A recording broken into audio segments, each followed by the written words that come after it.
मंगल भवन मंगल हारी द्रवंश दशरथ अजर बिहारी दीन दयाल बिरुद संभारी अरउनाथ मम संकट भारी।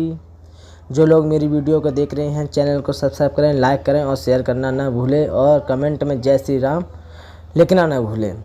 तो अब मैं श्री रामचरितमानस में जो चौपाई हैं, चौपाई के माध्यम से मैं आपको अर्थ सहित चौपाइयों को आपको बताना चाहूँगा और आप सुने, बड़े प्रेम से इसे पाएं। ये अमृत है। जब ते आ रहे रघुनायक तब ते भयवन मंगलदायक।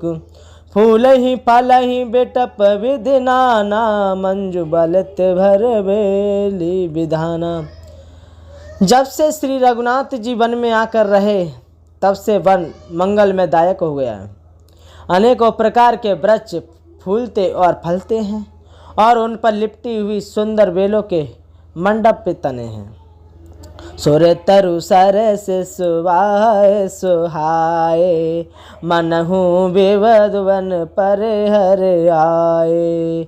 गुंज मंजु तर मधुकर श्रेणी त्रिवद बयारी वहे सुख देनी।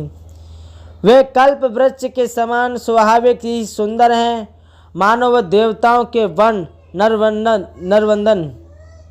नवन को छोड़कर आए हो। बोरों की पत्तियां बहुत ही सुंदर गुंजार करती हैं और सुख देने वाले शीतल मंद सुगंधित हवा चलती रहती है। नीलकंठ कलकंठ सुख चातक चक चकोर बाति बाति बोलहि बेग श्रवण सुखद चित चोर। लखन सिया राम जय जय राम मेरे प्रभु राम तुम्हें प्रणाम।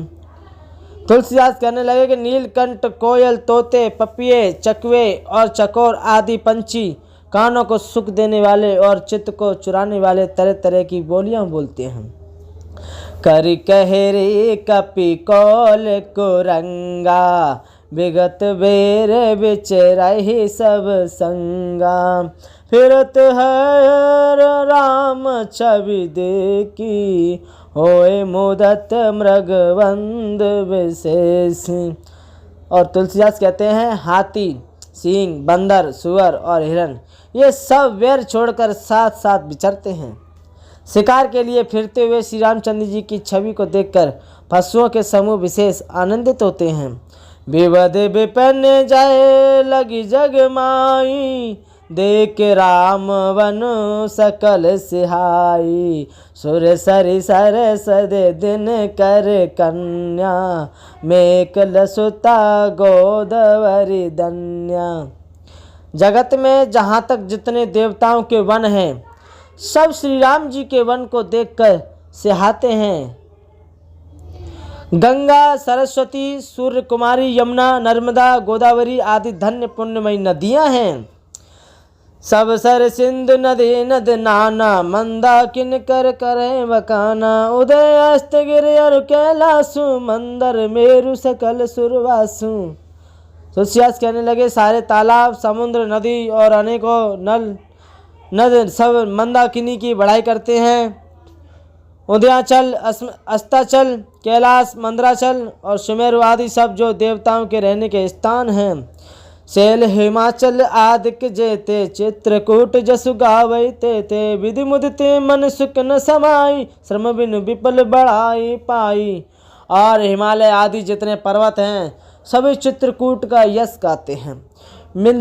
विंध्याचल बड़ा आनंदित है, उसके मन में सुख समाता नहीं क्योंकि उसके बिना परिश्रम ही बहुत बड़ी पाई लेते हैं, बढ़ाई पा लिए हैं। चित्रकूट के वियग मृग बेल बिटप तृण जाते पुण्य पुंज सब धन्य अस कहे देव दिन रात। लखन सिया राम जय जय राम मेरे प्रभु राम तुम्हें प्रणाम। तुलसीदास कहने लगे चित्रकूट के पंछी, पशु, बेल, वृक्ष, तृण, अंकुरादि की सभी जातियां पुण्य की राशि हैं और धन्य हैं देवता दिन रात ऐसा कहते हैं। नहनवंत रघुवर विलो की पाहे जन्म पल होए विषों की परस चरण रज अचर सुकारी बहे परम पद के हितकारी। और आगे क्या कहते हैं तुलसीदास, आंखों वाले जीव श्री रामचंद्र जी को देखकर जन्म का फल पाकर शोक रहित हो जाते हैं और अचर पर्वत, वृक्ष, भूमि, नदी भगवान की चरण रज का स्पर्श पाकर सुखी होते हैं और यों सभी परम धाम, परम पद, मोक्ष के अधिकारी हो गए हैं। शोभनशील सुभाय सुहावन, मंगलमय अति पावन पावन, महिमा कहे कवन विदितासु, सुख सागर जह कीन निवासु। वह वन और पर्वत स्वाभाविक ही सुंदर, मंगलमय और अत्यंत पवित्र को भी पवित्र करने वाला है। उसकी महिमा किस प्रकार कही जाए, जहाँ सुख के समुद्र श्री राम जी निवास करते हैं। पहे पयोदिता जी अवध बिहाई, जय सिय लखनु राम रेहाई, कह न सके सुषमा जस कानन, जो सत सहस होय सह शासन। क्षीर सागर को त्याग कर और अयोध्या को छोड़कर जहाँ सीता जी, लक्ष्मण जी और श्री रामचंद्र जी आकर रहे हैं, उस वन की जैसी परम शोभा है, उसको हजार मुख वाले जो लाख शेष जी हों तो वे भी कहीं नहीं कह सकते।